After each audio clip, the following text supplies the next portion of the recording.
tragem până dimineață. Ascultă la mine să zic o vorbă adevărată, marfa niciodată să nu o dai la bucată. Chiar dacă ai grijă tot ajungi las după o dată, și de acolo nimeni nu mai poate să te scoată. Așa e pe stradă, tragem până nu dipai, pun tot praful pe masă și în linie îl tai. Când vrei să pleci marfa mea te face să mai stai, dar fix când e totul bine apare un polițai. Cu maceta în mână instant îi se face frică. Dacă am pus mâna pe el o să se lase cu o crimă.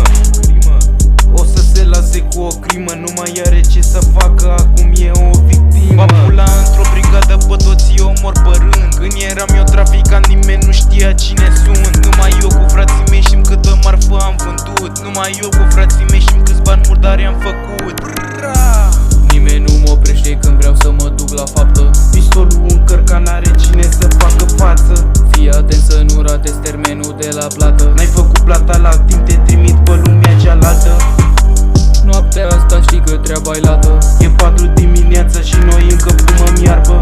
Trebuie să fiu atent ca să iasă linia dreaptă. Avem prafuri de-alea bune, tragem până dimineață. L-am băgat sabia pe spate, mă cheamă la secția 2. L-am băgat în comă, eu pe bune sunt smart 2. Dă-și-te un coa, știu eu cum să ți-l îndoi.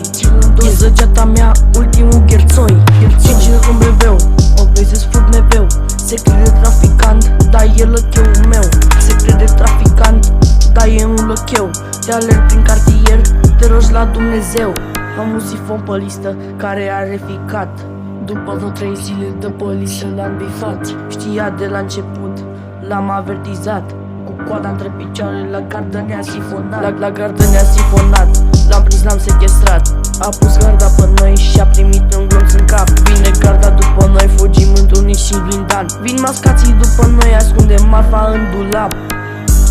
Nimeni nu mă oprește când vreau să mă duc la faptă. Pistolul încărcat, n-are cine să facă față. Fii atent să nu ratezi termenul de la plată. N-ai făcut plata la timp, te trimit pe lumea cealaltă.